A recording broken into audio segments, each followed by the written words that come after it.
네. 오케이. 네. 안녕하세요. 뜨겁죠? 좋은 자리네요. 이렇게 그 치명자 산 축제 이런 뜻깊은 자리에서 저의 이렇게 좁은 경험을 나눔을 할 수 있는 기회를 주셔서 너무 감사하고요. 또 마음도 설레고 그렇습니다. 짧은 시간이니까 바로 들어갈게요. 제가 소속되어 있는 단체는 아피라고 하는데요. 저희가 사는 정신은 어디 갔어요? 어디 갔어요? 제 발표한 그 PPT는 어디로 간 거예요? 네. 전진상이라는 말 들어보셨어요? 전진상이 복음을 세 자로 줄여 놓은, 압축해 놓은 건데요. 그 정신에 따라서 저희가 사는 사람들이에요. 근데 저는 아주 무시무시한 말이에요. 하느님 이외에 다른 것은 아무것도 중요하지 않다는 말이죠. 그래서 하느님한테 온전히 자신을 바쳐라, 이런 말씀이고요.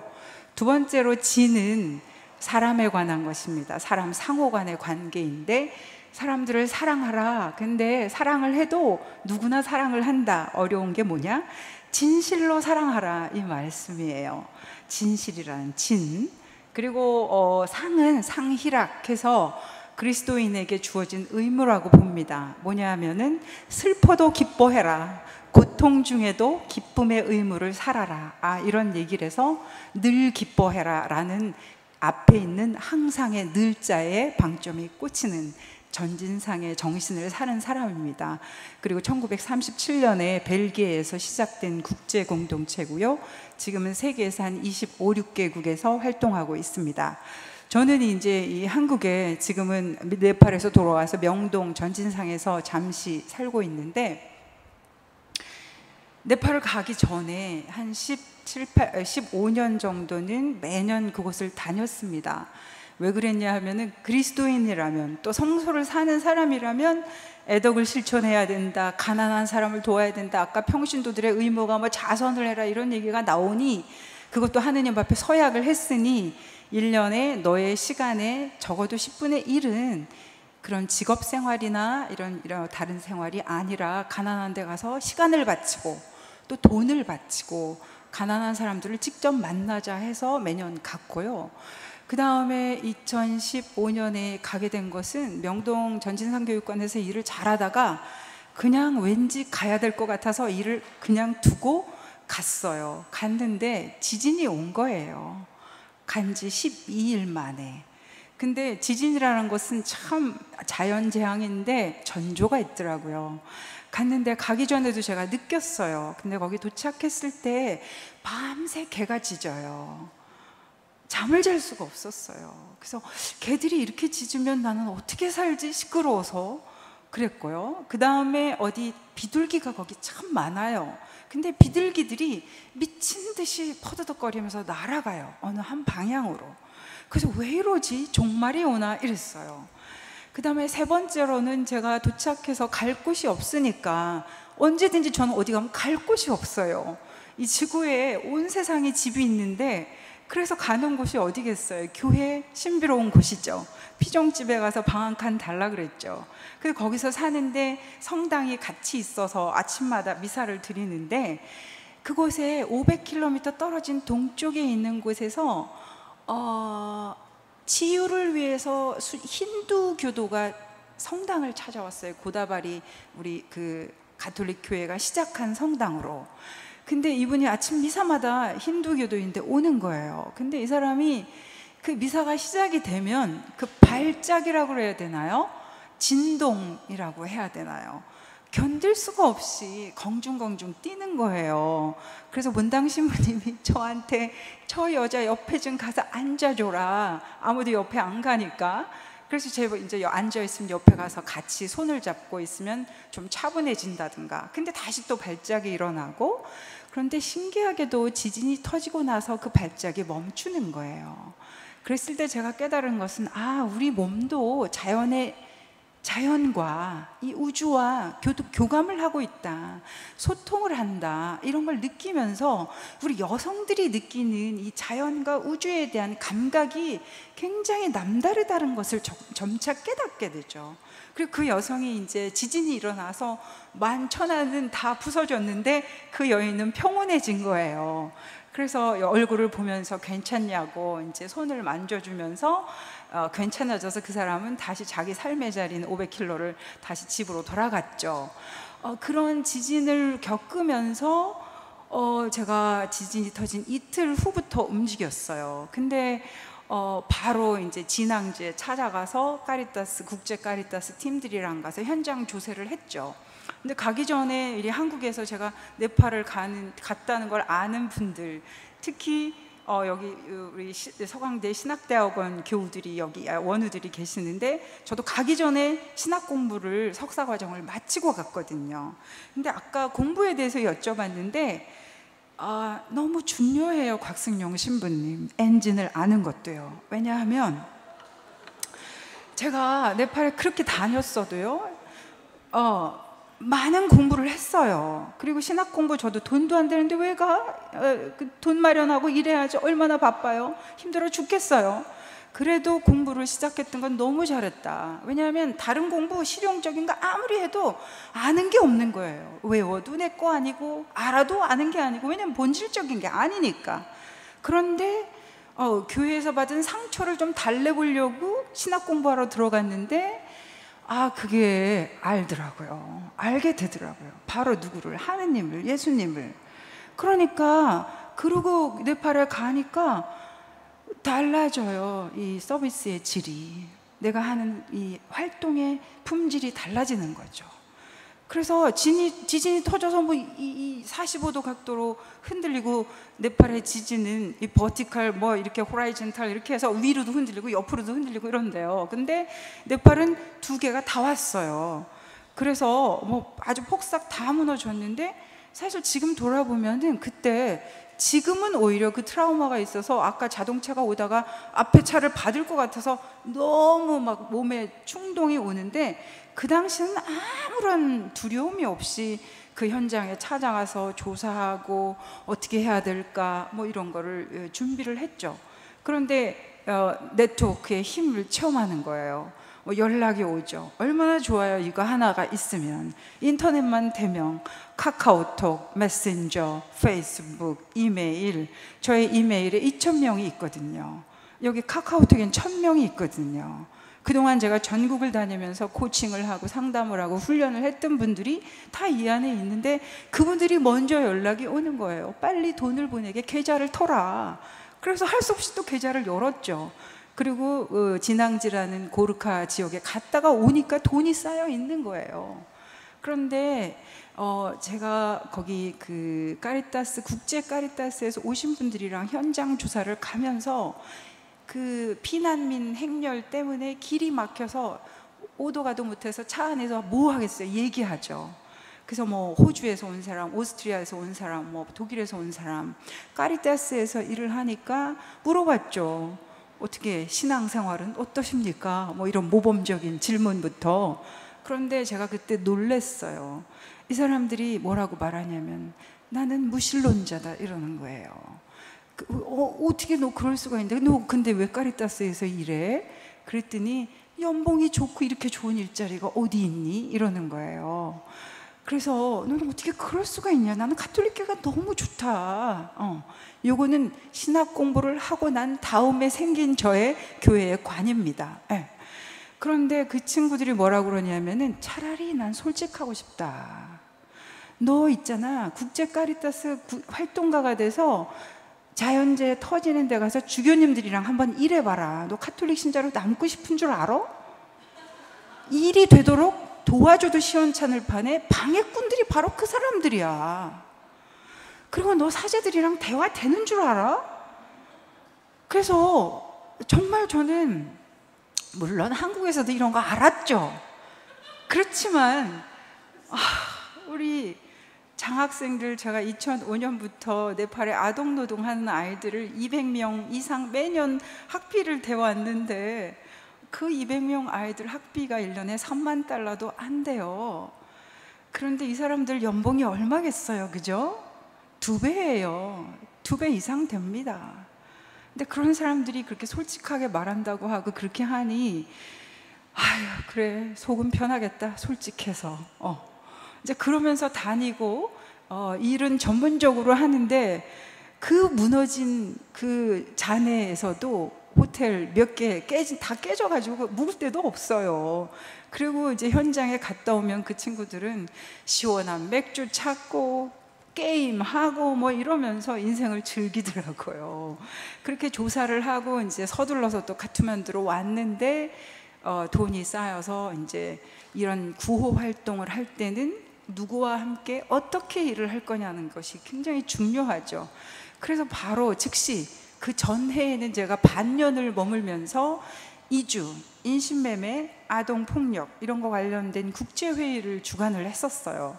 그래서 4대륙, 뭐 5대륙인가 뭐예요. 하여튼 뭐 북미 중 뭐 유럽 어디서 다 아프리카에서까지 와서 그 네팔에서 이런 이 전 세계적으로 벌어지고 있는 인신매매와 이주 이런 문제에 우리가 어떻게 대처할 것이냐라는 국제회의를 주관하면서 같이 했었던 친구들을 불렀어요. 건강한 친구들이죠. 우리 집도 깨졌는데 오라니까 와요. 그래서 우리 네트워크를 구성하자. 나는 돈을 모으겠다. 근데 역할 분담하자. 근데 원칙 만들자. 원칙은 뭐냐? 다 무보수로 하자. 우리 높은 연봉 줄 수 없다. 이번에야말로 당신들이 자원봉사가 뭔지 좀 맛 좀 보자. 두 번째로는 가장 외진 곳으로 가능한 한 가자. 그리고 즉각 지불하자. 즉각 나눠주자. 그리고 현장 답사를 통해서 우리가 철저히 아는 사람들을 같이 대동하고 가서 조사를 하자. 이제 이런 원칙을 꾸려가지고 물품을 구입하는 사람, 현장 조사를 할 사람, 자금을 또 담당할 사람 이렇게 하니 같이 제가 그동안 쌓아놓은 인맥들이 와서 자원봉사를 하기 시작하는 거예요. 그래서 뭐 인도 접경까지 가서 천막을 구해 온다든지, 우리는 미련맞게 다른 국제 기구들은 날르기 좋으라고 5kg짜리 쌀을 사왔는데 우리는 잘 줘야 된다는 이 생각에 묻혀가지고 30kg짜리 쌀을 구입해서 그거를 어떻게 들어 날라요. 너무너무 그 힘든데도 줄 때 뿌듯함이 얼마나 좋아요, 그죠? 그렇게 해서 트럭, 운반비가 운송비가 얼마나 많이 드는지 몰라요. 길도 다 깨졌죠? 국제기구들이 몰려오죠? 그러니까 그래도 트럭에 싣고 30km를 5시간을 한번 간다고 상상을 해보세요. 큰 길은 좀 가는데 거기서부터 꼬부랑 길을 갈 때는 S자, 네팔 아시죠? 히말라야, 그죠? 이렇게 가야 되면 요만큼 꺾어져서 다루 해서 요만큼 다시 돌려서 가다 보니까 5시간을 걸려서 가서 깨진 학교에 캠프를 치고 마을 주민들이랑 같이 나눠주고 이제 이런 일들을 몇 개월을 하면서 이제는 이런 일들을 할 때 공동사목이라는 것이 너무 필요하구나. 뭐냐 하면 한국에서 어떤 수도회에서 수녀님들이 오시겠다는 거예요. 그래서 그러면 이런 걸 준비해 오세요. 제가 살던 그 고다바리 성당에 가난한 마을, 비신자들이 사는 그 예수의 신부님들이 운영하는 큰 고다바리 하비에르 고등학교와 우리 아슈람하고 제가 살던 그 사목센터와 성당 그 사이에 그 가난한 마을이 있는데 거기는 폭 싹 다 무너진 거예요. 그래서 그 마을에 공부방을 만들자. 들이 이제 수녀님이 크레파스 싸가지고 오셔가지고 아이들이랑 매일 그 트라우마 치료가 뭐 딴 거 있나요? 아이들이랑 그림 그리고 저는 옆에서 그거 뭐예요? 이런 수공예 만드는 바느질을 그거 어떻게 알았는지 가기 전에 이 옷 만들어준 후배에 가서 또 배워갔어요. 제가 뭐해라도 쓸 것이 있을 것 같아서. 근데 그렇게 금방 쓸 줄 누가 알았겠어요. 그래서 바느질을 하는 거 하면서 텐트에 매일 가서 아이들 지내고 이런 게 한 차례 있었고요. 그게 몇 달 진행되고 나니 그때부터 또 무너진 학교라든지 또 도서관이라든지 또 학교의 화장실이라든지 이런 거 짓는 일을 했죠. 그렇게 하고 지진 피해 받은 여성들의 기술 교육이라든지 이제 이런 거를 했는데, 그런 것들을 통해서 뭐 여기 예수의 신부님들이 만드는 기쁨 나눔 재단이라든지, 또 어떤 신부님이 인천교구에서 하는 뭐 또 사단법인의 이런 데라든지, 이래서 사람들이 몰려와서 어떻게 돈을 쓰면 좋을지 할 때 저는 그걸 조정해주고 제대로 일이 될 수 있도록 모니터링하고, 일이 안 될 때 적극적으로 개입해서 일이 되도록 하는 역할을 맡아서 했죠. 그런 일을 하면서 제가 느낀 것은 뭐냐 하면은, 이 오늘 평신도들이 현장 안에서 느끼는 거 뭐 재원을 하라 이런 이야기인데, 이 비그리스도교 국가에 가서 일을 하는 이 문제에 있어서는 개별 단체나 한 수도회라든지 이렇게 가서 하는 것은 이제 너무 힘들다. 공동으로 팀을 꾸려서 다양한 에너지와 전문성과 자원들이 조직화되어야 된다, 이런 생각을 하게 됐고요. 아까 먼저 발제하신 분이 청년들이 나는 이제 30이 넘었는데 어디로 가 이러죠, 그죠? 그랬을 때 그런 사람들이 그 좋은 머리와 에너지, 그쵸? 그런 것들을 국제 경험을 해서 국제적으로 시야를 높여줘서 보편교회에 대한 그 가능성의 신비를 체험할 수 있도록 그런 가난한 나라에 5개월 비자만 주는데, 그런데 가서 팀을 짜서 파견하고 교회가 그런 조정 역할을 해줄 수 있는 창구가 있다면 얼마나 좋겠어요. 그렇게 갔다 오면 다음 교육하는 거 우리 장학금 줄게 시스템으로 만들고, 그래서 이 에너지를, 자원을 구조화하고 조직해야 되는데 그런 데가 부재하다는 것이 너무 안타까운 거예요. 그리고 거기서 일을 하면서 개신교 선교사들이 하는 프로그램에 가게 됐어요. 가톨릭은 없으니까, 갈 데가 없으니까, 그리고 우리끼리 모여도 하나님 얘기 안 하니까, 먹기만 하니까, 딴 얘기 하니까, 그리고 수도자들이 우리가 만드는 시설 거기 손도 대지 마. 그리고 수녀님들은 자꾸 살이 찌는데 거기에 사는 에이즈 보균자 아이들은 점점 말라가니까 내가 매일 아침 미사 때 아이들에게 사탕을 나눠줬어요. 너무 안타까워서. 근데 그런 말씀을 퍼뜨리지 않고 가르치지 않는 교회는 죽은 교회다, 저는 그렇게 말하고 싶어요. 그런데 개신교 그 선교사들을 만나면서 가슴이 뜨거워질 정도로 말씀을 통독하자는 거예요. 그래서 좋아, 그러면 우리 집으로 와. 그래서 목사님, 뭐 어떤 선교사, 그리고 거기는 목사님들과 선교사들이 수평적으로 대화할 수 있는 구조가 된 거예요. 당당하게 말하고 비판하고, 목사님들도 선교사님 하면 끝이에요. 근데 가톨릭은 모이면 신부님, 수녀님, 그죠? 시스터, 브라더, 파더. 그런데 나이는 제가 많은데 세실리아 이렇게 부르니까 본인들도 어색해요. 제일 나이, 여기 흰머리는 지금 염색을 해서 그러는데 제일 나이 60이 다 된 사람한테 이름 부르다 보니까 우리 그 가톨릭인 우리 동생들이 와서, 누나 여긴 도대체 무슨 문화야? 왜 누나한테 이름만 부르고 자기들끼리는 시스터, 파더, 시스터, 브라더 이러니? 이게 뭐니? 문화가 뭐야? 이럴 때 우리는 어떻게 대답하시겠어요? 거기서 창의성 다 죽죠? 에너지 죽죠? 아이디어 써도 말 꺼내지 못하죠? 그 다음에 아이디어가 있어도 죽죠? 그 다음에 실행 안 하죠? 근데 적어도 개신교 선교사들은 말씀 중심으로 그 성경을 통독하면서 밤새, 저도 밤을 새서 잠을 안 자고 성경을 읽는 거 거기서 처음 해봤어요. 그래서 우리 교회가 나갈 길은 마음에 뜨끈뜨끈한 불을 지펴주도록 예수님이 우리에게 가르쳐 주신 것 접근하는 가장 좋은 방법은 말씀이 내 신체 안에, 몸에 배양되도록 가르치고 읽고 기도하고 묵상하고 나눔하고 이런 것들을 퍼뜨리고, 그런 자리가 어디겠어요? 교회죠. 하느님의 백성으로서의 교회라 그러면은 조금 더 배운 사람이면 낮아져서 그런 자리를 만들고 더 확산되도록 하고, 이제 그런 자리가 퍼져 나가서 우리 교회 안에서 이런 수평적인 유연한 조직 문화가 만들어지면 좋겠다. 그래서 사람들이, 우리 신자들이 가지고 있는 자발성이라는 이 에너지가 사장되지 않도록 하는 이런 시스템을 어떻게 만들겠냐, 이런 거고, 정보가 필요하고 이런 지식이 필요하고 신학이 필요하다면 장학금 못 주면 사이버 대학 왜 못 만들어요? 가톨릭은 사이버 대학 만들어서 클릭만 하고 인강을 들을 수 있게 해주면 되죠. 그 좋은 내용들을 왜 신부님들만 보유하고 가르쳐 주지 않습니까? 그쵸? 그래서 이런 거 만들어내시면 좋을 것 같아요. 안 되면 우리가 합시다. 근데 사진 가져왔는데 사진 보여줄 뜸도 없이 시간 다 됐다고 시부님 너무 그래요. 그리고 너무해요. 이런 자리에 15분이 뭐해요, 그쵸? 예. 저는 이 정도로 말씀을 나누고 물러가겠습니다. 감사합니다.